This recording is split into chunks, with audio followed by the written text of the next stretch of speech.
प्रातः मुरली बाप दादा मधुबन। मीठे बच्चे, दान सदा पात्र को देना है, फालतू समय वेस्ट नहीं करना है। हर एक की नब्ज देखो कि सुनते समय उनकी रुचि कहाँ जाती है। स्वयं परमात्मा पिता कहता है कि बच्चे, यह ज्ञान सर्वश्रेष्ठ ज्ञान है, मनुष्य से देवता बनाने का ज्ञान है। इसीलिए सदा पात्र को देखो, ऐसे ना हो कि समय वेस्ट हो। पहले उनको देखो, उनकी रुचि कहाँ है।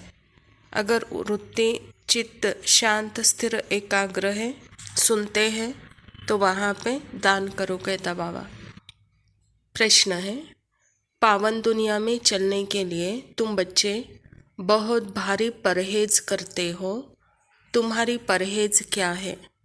बाबा कहता, गृहस्थ व्यवहार में कमल फूल समान रहना ही सबसे भारी परहेज है।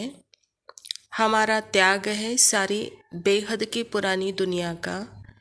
एक आँख में स्वीट होम, दूसरी आँख में स्वीट राजधानी। इस पुरानी दुनिया को देखते हुए भी नहीं देखना, यह बहुत बड़ी परहेज है। इसी परहेज से पावन दुनिया में चले जाते हो। परमात्मा पिता कहता है कि बच्चे, गृहस्थ में रहते कमल फूल समान रहते, इस बेहद पुरानी दुनिया से वैराग्य, कहता है बाबा। इस बेहद पुरानी दुनिया से संन्यास, कहता है बाबा। अर्थात अपने को आत्मा समझकर अशरीरी अनुभव करना, सदा आत्मा के स्मृति स्वरूप होकर रहना, उसके धर्म में टिके हुए रहना और सदा परम धाम निवासी बनकर रहना, यह बहुत बड़ी परहेज है, कहता है बाबा। धारणा के लिए मुख्य सार है, इस वानप्रस्थ अवस्था में स्वीट होम और स्वीट राजधानी को याद करो। सिवाय बुद्धि से सब कुछ भूल जाना है, पूरा नष्टो मोहा बनना है। जैसे परमात्मा इस धरा पर आते हैं तो यह सारी दुनिया का एक तरह से वानप्रस्थ है। तो इसीलिए ब्रह्मा को हम बूढ़ा दिखाते हैं। बूढ़े का अर्थ ही है सारी दुनिया का, इस प्रकृति का वानप्रस्थ अवस्था है। तो इसीलिए बाबा कहता है कि बच्चे, वानप्रस्थी की बुद्धि यहाँ नहीं रहती है। बाबा कहता है वानप्रस्थी सदा बुद्धि से सब कुछ भूले हुए रहते हैं, वह पूरा नष्टो मोहा होते हैं, कहते बाबा। दूसरा पॉइंट है, बुद्धि योग से बेहद का त्याग कर रूहानी यात्रा करनी है। श्रीमत पर पवित्र बन भारत की सच्ची सेवा करनी है। बुद्धि का योग सदा बेहद घर के तरफ हो, परमपिता परमात्मा शिव के तरफ हो, इसी को ही रूहानी यात्रा कहते हैं। तो परमात्मा कहता है कि बेहद का त्याग कर बुद्धि योग की यात्रा करो, यही सच्ची सेवा है, कहता बाबा। वरदान है, श्रेष्ठ कर्म रूपी डाली में लटकने के बजाय उड़ती पंछी बनने वाले हीरो पाटधारी भव। बाबा कहता, संगम युग पर जो श्रेष्ठ कर्म करते हो, यह श्रेष्ठ कर्म हीरे की डाली है। संगम युग का कैसा भी श्रेष्ठ कर्म हो, लेकिन श्रेष्ठ कर्म के बंधन में भी फंसना अथवा हद की कामना रखना, यह सोने का जंजीर है।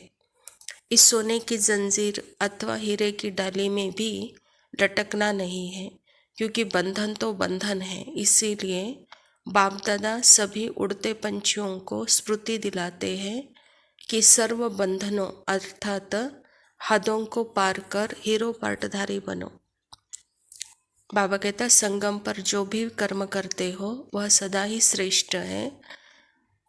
और इस श्रेष्ठ कर्म में मैंने किया, मैं करती हूँ, मैं कर रही हूँ, या वो संकल्प करना अर्थात उस कर्म की स्मृति में रहना, यह भी जैसे कि सोने की जंजीर है, कहता बाबा।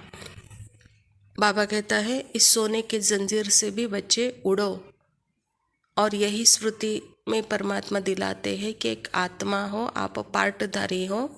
पार्ट यहाँ फिक्स है, आपका पार्ट ही सर्वश्रेष्ठ पार्ट होने के कारण इसमें कोई आपने किया या करते नहीं है। यह ऑलरेडी फिक्सेड है, इसीलिए खुद को आत्मा समझना ही जैसे कि सर्वश्रेष्ठ कर्म, और यह कर्म बहुत बड़ा श्रेष्ठ है। यह हदों से मुक्त करता है। यही है रियल हीरो पटधारी। और इसी हीरो पटधारी की स्थिति में सदा आप टिके रहो, कहता बाबा। स्लोगन है, अंदर की स्थिति का दर्पण चेहरा है, चेहरा कभी खुश्क न हो, खुशी का हो।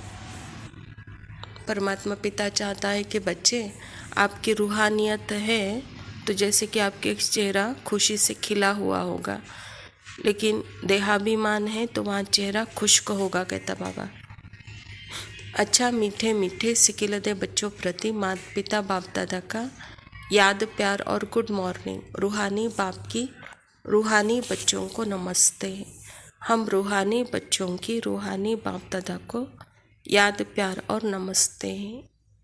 लव यू बाबा, शुक्रिया। ओम शांति। बाबा तू मेरा, मैं भी बस तेरा, तुमको जो पाया तो पा लिया जहां।